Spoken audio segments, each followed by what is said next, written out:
Subscribe ಮಾಡಿ ನೋಡ್ತಾ ಇರ್ತಕ್ಕಂಥ ಜನರ ಸಂಖ್ಯೆ, ಸಬ್ಸ್ಕ್ರೈಬ್ ಮಾಡದೇ ನೋಡ್ತಾ ಇರ್ತಕ್ಕಂಥ ಜನರ ಸಂಖ್ಯೆ. Hello all, welcome to creative IAS academy. This is Lohith Kumar are here. ಈ ಕ್ಲಾಸಲ್ಲಿ ನ್ಯಾಷನಲ್ ಕಮಿಷನ್ ಫಾರ್ ಬ್ಯಾಕ್ವರ್ಡ್ ಕ್ಲಾಸ್ನ ಬಗ್ಗೆ ಮಾಹಿತಿಯನ್ನು ತಿಳಿದುಕೊಳ್ಳೋಣ.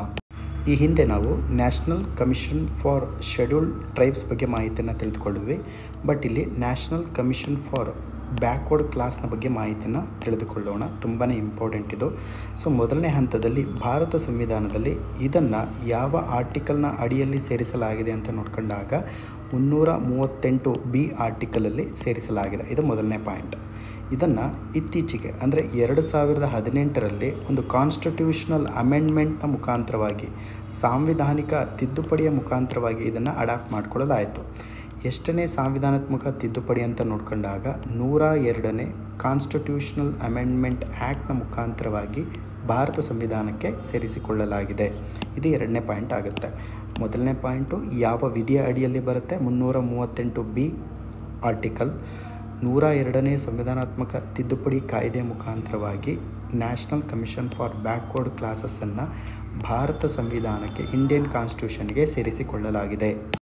ಇಲ್ಲೊಂದು ಚಿಕ್ಕದಾಗಿರ್ತಕ್ಕಂಥ ಮಾಹಿತಿ ಇದೆ. ಯಾರೆಲ್ಲ KS ಎಕ್ಸಾಮ್ ಮೇನ್ಸಿಗೆ ಪ್ರಿಪೇರನ್ನು ಮಾಡ್ತಾಯಿದ್ರು, ನಿಮಗೆ ಅನುಕೂಲ ಆಗಬೇಕು ಅನ್ನೋ ಒಂದು ಉದ್ದೇಶದಿಂದ ಒಂದು ಬುಕ್ಲೆಟನ್ನು ಕ್ರಿಯೇಟಿವ್ IAS ವತಿಯಿಂದ ಲಾಂಚ್ ಮಾಡ್ತಾ ಇದ್ದೀವಿ. ಇದರಲ್ಲಿ ಎಲ್ಲ GS ಸಬ್ಜೆಕ್ಟುಗಳು, ಎಸ್ಸೆ ಮತ್ತು ಕಂಪಲ್ಸರಿ ಕನ್ನಡ ಮತ್ತು ಇಂಗ್ಲೀಷ್ ಎಲ್ಲವನ್ನೂ ಒಳಗೊಂಡಿರ್ತಕ್ಕಂಥ ಒಂದು ಬುಕ್ಲೆಟನ್ನು ಕ್ರಿಯೇಟಿವ್ IAS ಅಕಾಡೆಮಿ ನಿಮಗೆ ನೀಡ್ತಾ ಇದೆ. ಯಾರೆಲ್ಲ ಈ ಪುಸ್ತಕದ ಮೇಲೆ ಇಂಟ್ರೆಸ್ಟನ್ನು ಹೊಂದಿದ್ರು, ಕೆಳಗೆ ಕಾಣ್ತಾ ಇರ್ತಕ್ಕಂಥ ನಂಬರ್ಗೆ ಕಾಲ್ ಮಾಡೋದ್ರ ಮುಖಾಂತರವಾಗಿ ಮಾಹಿತಿಯನ್ನು ಪಡ್ಕೊಳ್ಳಿ. ಮುಂದಿನ ಹಂತದಲ್ಲಿ ಇದರ ಒಂದು ಕಾಂಪೋಸಿಷನ್ನ ಬಗ್ಗೆ ನಾವು ಮಾಹಿತಿಯನ್ನು ಪಡ್ಕೊಳ್ಬೇಕಾಗುತ್ತೆ. ಸಂಯೋಜನೆ ಅಂತ ಕರಿತೀವಿ. ಒಬ್ಬ ಚೇರ್ಪರ್ಸನ್ ಇರ್ತಾನೆ, ರೈಟ್. ಅದೇ ರೀತಿಯಾಗಿ ಒಬ್ಬರು ವೈಸ್ ಚೇರ್ಪರ್ಸನ್ ಇರ್ತಾರೆ, ನೆನ್ಪಿಟ್ಕೊಳ್ಳಿ. ನಂತರದಲ್ಲಿ ಇತರೆ ಮೆಂಬರ್ಸ್ಗಳು 3 ಜನ ಇರ್ತಾರೆ, ರೈಟ್. ಇದು ಸಂಯೋಜನೆ ಅಂತ ಕರಿತಾ ಇದ್ದೀವಿ.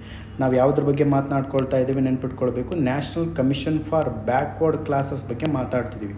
ಅದನ್ನು ಸಿಂಪಲಾಗಿ NCBC ಅಂತ ಕರಿತೇವೆ. ಮುಂದಿನ ಹಂತದಲ್ಲಿ ಇವರನ್ನು ಅಪಾಯಿಂಟ್ ಮಾಡ್ತಕ್ಕಂತಹ ಪರ್ಸ್ನಾಲಿಟಿ ಯಾರು ಅಂತ ನೋಡ್ಕೊಂಡಾಗ ಭಾರತದ ರಾಷ್ಟ್ರಾಧ್ಯಕ್ಷರು ಅಂತೇಳಿ ಕರಿತೀವಿ, ಅಥವಾ ಪ್ರೆಸಿಡೆಂಟ್ ಆಫ್ ಇಂಡಿಯಾ ಅಂತೇಳಿ ಕರಿತೀವಿ. ಓಕೆ.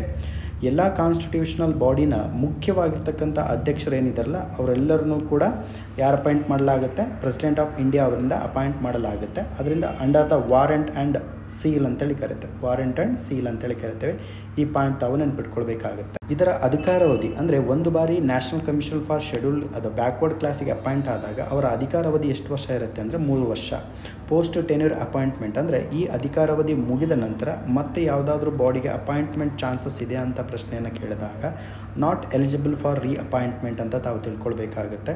2 ಅವಧಿಗಿಂತ ಹೆಚ್ಚಿನ ಬಾರಿ ಅಪಾಯಿಂಟ್ಮೆಂಟಿಗೆ ಎಲಿಜಿಬಲ್ ಇರೋದಿಲ್ಲ. ಇದು ಬೇಸಿಕ್. ಮುಂದುವರೆದಂತೆ ಇದರ ಕೆಲಸ ಏನು, ಇದರ ಫಂಕ್ಷನ್ಸ್ಗಳೇನು, ಕಾರ್ಯಗಳೇನು ಅಂತ ನೋಡ್ಕೊಂಡಾಗ ಸಮಾಜದಲ್ಲಿ ಸಾಮಾಜಿಕವಾಗಿ ಮತ್ತು ಶೈಕ್ಷಣಿಕವಾಗಿ ಹಿಂದುಳಿದಿರ್ತಕ್ಕಂತಹ ಜನರ ಮೇಲೆ ಆಗ್ತಕ್ಕಂಥ ಎಕ್ಸ್ಪ್ಲಾಯ್ಟೇಷನ್, ಅದನ್ನು ನಾವು ಏನಂತ ಕರಿತೀವಿ? ಶೋಷಣೆ ಅಂತೇಳಿ ಕರಿತೀವಿ, ರೈಟ್.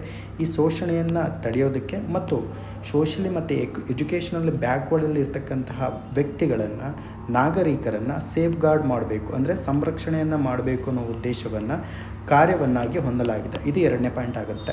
ಮುಂದುವರೆದಂತೆ ಸೋಷಿಯಲ್, ಎಕನಾಮಿಕ್, ಎಜುಕೇಷನಲ್, ಕಲ್ಚರಲ್ ಇಂಟ್ರೆಸ್ಟನ್ನು ಅಂದರೆ ಸೋಷಿಯಲಿ ಮತ್ತು ಎಕನಾಮಿಕಲಿ ಬ್ಯಾಕ್ವರ್ಡ್ ಕಮ್ಯುನಿಟಿ ಏನಿದಾರಲ್ಲ ಇವರ ಕೆಲವೊಂದು ಇಂಟ್ರೆಸ್ಟ್ಗಳನ್ನು ಕೂಡ ನಾವು ಸೇಫ್ ಗಾರ್ಡ್ ಮಾಡಬೇಕಾಗುತ್ತೆ.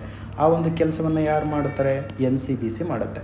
ಹಾಗಾದರೆ ಆ ಇಂಟ್ರೆಸ್ಟ್ಗಳು ಯಾವುದ್ಯಾವುದು ಅಂತ ನೋಡ್ಕೊಂಡಾಗ ಮೊದಲನೇದು ಸೋಷಿಯಲ್ ಅಂತ ಕನ್ಸಿಡರ್ ಮಾಡಲಾಗುತ್ತೆ, right. First one is social. ನಂತರದಲ್ಲಿ ಎಕನಾಮಿಕ್. ಸೋಷಿಯಲ್ ಅಂದರೆ ಸಾಮಾಜಿಕ, ಎಕನಾಮಿಕ್ ಅಂದರೆ ಆರ್ಥಿಕ ಅಂತ ಕರಿತೀವಿ. ನಂತರದಲ್ಲಿ ಎಜುಕೇಷನಲ್, ಶೈಕ್ಷಣಿಕವಾಗಿರ್ತಕ್ಕಂಥ ಆಸಕ್ತಿ. ಮುಂದುವರೆದಂತೆ ಸಾಂಸ್ಕೃತಿಕ ಅಂದರೆ ಕಲ್ಚರಲ್ ಅಂತಲೂ ಕೂಡ ಕರೆಯಲಾಗುತ್ತೆ, ರೈಟ್. ಈ ರೀತಿಯಾಗಿರ್ತಕ್ಕಂಥ ಆಸಕ್ತಿಗಳನ್ನು ನಾವು ಪ್ರೊಟೆಕ್ಟ್ ಮಾಡಬೇಕು. ಇದರ ಪ್ರೊಟೆಕ್ಷನ್ಗೋಸ್ಕರನೇ ಸ್ಥಾಪನೆ ಆಗಿರ್ತಕ್ಕಂಥ ಒಂದು ಸಂಸ್ಥೆ ಹೆಸರು ಏನಂತ ನೋಡ್ಕೊಂಡಾಗ NCBC ಅಂತ ಕರಿತೀವಿ. NCBC is A constitutional body ಅಂತ ನಮಗೆ ಗೊತ್ತಾಯಿತು. ಕಾರಣ ಏನು ಅಂದರೆ 338B ಅಂತಕ್ಕಂಥ ಆರ್ಟಿಕಲ್ನ ಅಡಿಯಲ್ಲಿ ನಾವು ಸ್ಥಾಪನೆ ಮಾಡಿದ್ದೇವೆ. ಮೊದಲನೇ ಹಂತದಲ್ಲಿ ಅದರ್ ಬ್ಯಾಕ್ವರ್ಡ್ ಕ್ಯಾಟಗರೀಸ್ ಅಂದರೆ ಯಾರು ಅದು ನೀವು ತಿಳ್ಕೊಳ್ಬೇಕಾಗತ್ತೆ. ಸಮಾಜದಲ್ಲಿ ಎಜುಕೇಷನಲಿ ಮತ್ತು ಸೋಷಿಯಲಿ ಅಂದರೆ ಶೈಕ್ಷಣಿಕವಾಗಿ ಮತ್ತು ಸಾಮಾಜಿಕವಾಗಿ ಯಾರು ಹಿಂದುಳಿದಿದ್ದಾರಲ್ಲ, ಸೊ ಇವರನ್ನು ನಾವು ಏನಂತ ಕರಿತೀವಿ ಅಂದರೆ ಅದರ್ ಬ್ಯಾಕ್ವರ್ಡ್ ಕ್ಯಾಟಗರೀಸ್ ಅಂತೇಳಿ ಕರಿತೇವೆ. ಇಲ್ಲಿ ಇನ್ನೊಂದು ಪಾಯಿಂಟ್ ಇದೆ, ತಾವು ನೆನ್ಪಿಟ್ಕೊಳ್ಬೇಕು. ಅದನ್ನು SEBC ಅಂತೇಳಿ ಕರಿತೀವಿ. ಏನಿದು SEBC ಅಂದರೆ socially and economically backward categories ಅಂತೇಳಿ ಕರಿತೇವೆ.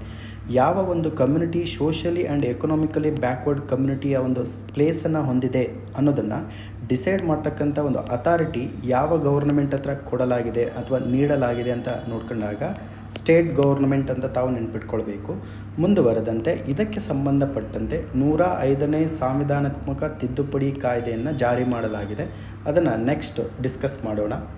ನಾವು ಏನು 102ನೇ ಸಂವಿಧಾನಾತ್ಮಕ ತಿದ್ದುಪಡಿ ಬಗ್ಗೆ ಏನು ಮಾತನಾಡ್ಕೊಳ್ತಾ ಇದ್ದೀವಲ್ವಾ, ಸೊ ಇದಕ್ಕೆ ಸೋಷಿಯಲಿ ಮತ್ತು ಎಜುಕೇಷನಲ್ಲಿ ಬ್ಯಾಕ್ವರ್ಡ್ ಕ್ಯಾಟಗರೀಸ್ಗಳನ್ನು ಕ್ಲಾಸಸ್ಗಳನ್ನು ಅಪಾಯಿಂಟ್ ಮಾಡುವಂತಹ ಅಥವಾ ಗುರುತಿಸುವಂಥ ಅಧಿಕಾರವನ್ನು ಸ್ಟೇಟ್ ಗೌರ್ನಮೆಂಟಿಗೆ ನೀಡಲಾಗಿರಲಿಲ್ಲ. ಇದು ಬೇಸಿಕ್ ಆಗಿರ್ತಕ್ಕಂಥ ಮಾಹಿತಿ.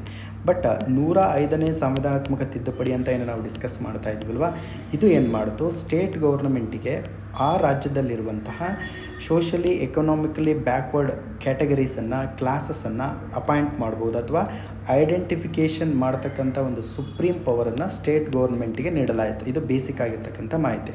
ಬಟ್ ಈ ಹಿಂದೆ ಈ ಪವರ್ ಯಾರ ಹತ್ರ ಇತ್ತು ಅಂತ ನೋಡ್ಕೊಂಡಾಗ ಅಬ್ಸಲ್ಯೂಟ್ಲಿ ಪ್ರೆಸಿಡೆಂಟ್ ಆಫ್ ಇಂಡಿಯಾ ಅವರ ಅಡಿಯಲ್ಲಿ ಇತ್ತು. ಬಟ್ ಅದನ್ನು ಸ್ಟೇಟ್ ಗೌರ್ನಮೆಂಟಿಗೆ 105ನೇ ಸಂವಿಧಾನಾತ್ಮಕ ತಿದ್ದುಪಡಿ ಕಾಯ್ದೆ ಮುಖಾಂತರವಾಗಿ ನೀಡಲಾಯಿತು, ರಿವೈವ್ ಮಾಡಲಾಯಿತು. ಇದು 105ನೇ ಸಂವಿಧಾನಾತ್ಮಕ ತಿದ್ದುಪಡಿ ಬಗ್ಗೆ ಮಾತನಾಡ್ಕೊಳ್ತಾ ಇದ್ವಿ.